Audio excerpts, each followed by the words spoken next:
Everyone, welcome back to Becoming Dr. Baker. Thanks for tuning in, and I am so excited to tell you about how I just feel like my southern accent just came out like real strong. Let's redo that.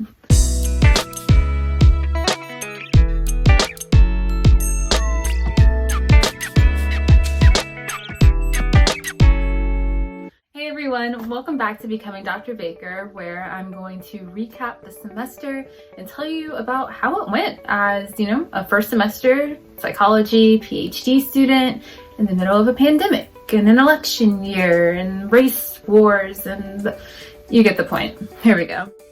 If you're wondering how PhD students spend their winter break, it's mostly reading, writing, and catching up on things that they should have done during the semester.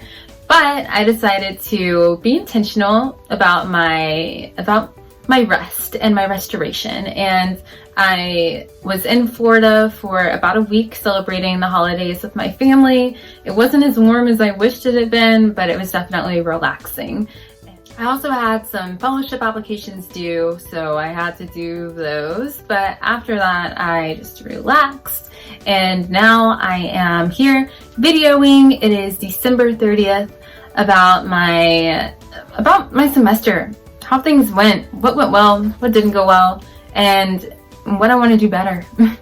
This year has been a roller coaster, but the general trend, I feel like it's going up.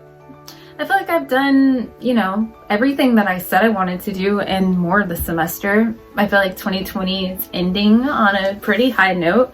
I mean, we're gonna have a new president soon and definitely a new vice president soon. Excuse me, I'm speaking. But anyway, I can't believe that I started this YouTube channel back in July and that it's grown so much already. That's definitely been a highlight of the year and of the semester, something that I got to look forward to doing every week.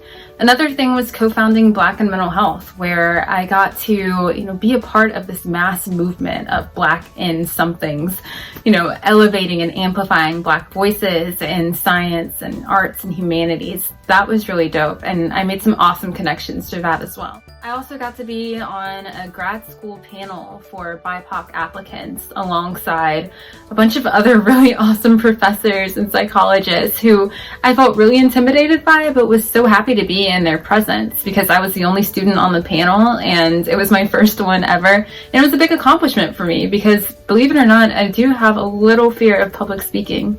I'd say classes went pretty well. I got all A pluses except for stats where I got an A. I'm not upset, but I'm a little upset, but it's okay. 4.0. Oh my god, that sounded so pretentious. I'm happy with my A's and my A pluses. Okay, I'm gonna keep my mouth shut now. That was so pretentious. Another great part of this year and the semester was just growing closer to my cohort. If you haven't checked out the video yet about us, doing our first impressions and just relishing in love and pre-PhD excitement, please go check it out because to be surrounded by that kind of energy all the time has truly been a blessing, and I'm so grateful for them. I think the best part was just surviving, because when I started this, I wasn't sure I'd be able to do it. And I don't just mean graduate school in general. I mean graduate school in my hometown from my childhood bedroom. I mean graduate school in an election year and a pandemic amidst racial upheaval. That's what I mean. The days grew closer to me starting the program. I was becoming more and more nervous. Like, what am I gonna do? My advisor was on sabbatical. Everyone that I wanted to become close to in the program was like in New York or scattered, and I just felt really lonely down here. But I made it through, and that was just the biggest accomplishment of it all. It's crazy to think that 2020 brought me not only PhD acceptance, but also starting my program and, finishing my program's first semester. I think that's really cool to just think back like in the year in review, to go from January, not even knowing if I'm gonna, get interview invites to places, and then February getting acceptances, and March, saying I'm gonna go to Columbia, and April turning 23, I don't know, good things happened every single month, and practicing gratitude through my gratitude journal really helped me see that, especially in a year that's been crazy. Low points of the semester definitely included the election mess. I don't know, it's not election day, it wasn't election week, it was just a whole mess. I think the summer going into the fall and just thinking about, you know, like the potential aftermath of either outcome of the election, what could happen and what could happen in a place like where I live. So I think that was my lowest point. Also, working during this PhD program was a lot for me to handle at some points, you know, feeling like I was dipping myself in so many different buckets and then pretty much failing at all of them. That was difficult. It was a difficult pill for me to swallow. And it was hard, you know, getting back into the school mindset. It's only been a year for me since I was in undergrad, but at the same time, like, I was never a virtual learner. You know, I like flunked. Okay, I didn't flunk, but I think I got like a C in an online class that I took, and I was like, never again, because that's not how I learn. So all of that were the low points. And as I've mentioned before, imposter syndrome and comparison continues to be something that I struggle with. And as much as I'm working on it, it's still there all the time. It's incessant and never ending and ever present. It's unfathomable, but it's there.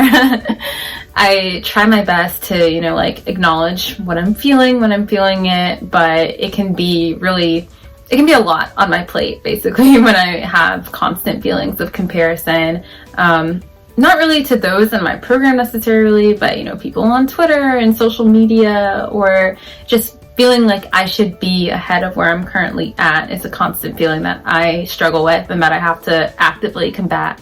And I think the other part was just dealing with the loss, like dealing with the loss of the pandemic, just being in an overall depressing state all the time. I mean, the world around me is literally crumbling, and I'm supposed to be focused on t-test?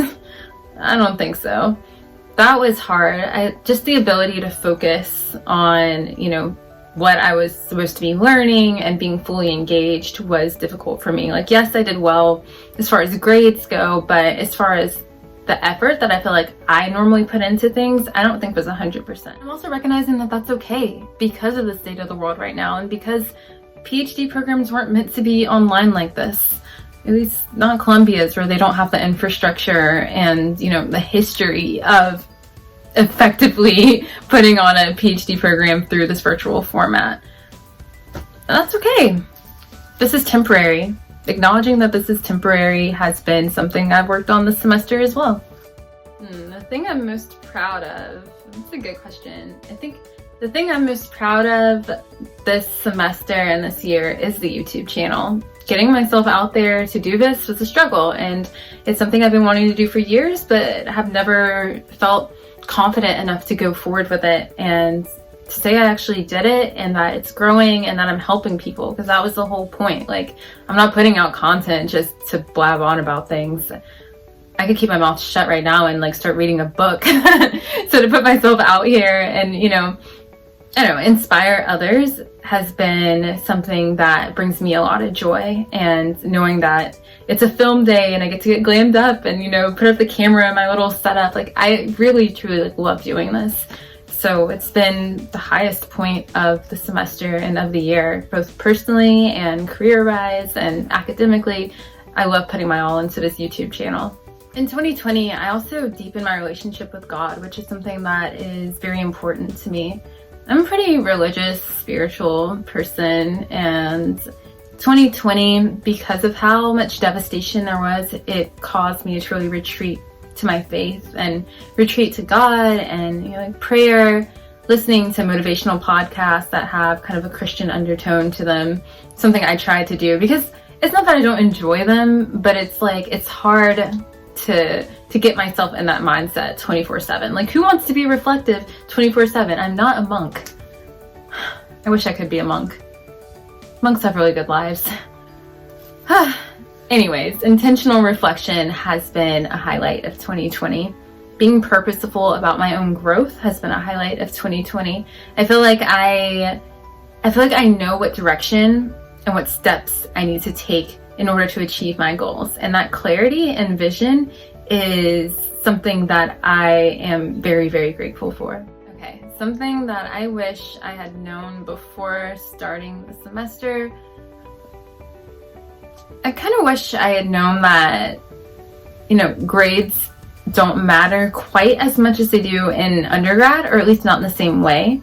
Like, grades kind of show your competency and if you are excelling, but the difference between an A+ and an A and an A- and kind of a B+ really doesn't matter that much. You're still learning the material, and I kind of wish I hadn't sacrificed so much of like my time and myself, like working and trying to get these perfect grades and just trying to be perfect all around. I wish I hadn't sacrificed myself for that. I wish I had made more time and been more available to the people around me, because as much as I hate being in North Carolina, I know that I'm about to move far away for a number of years and away from my family and my comfort zone, and I feel like I should be making the most of that while I'm here.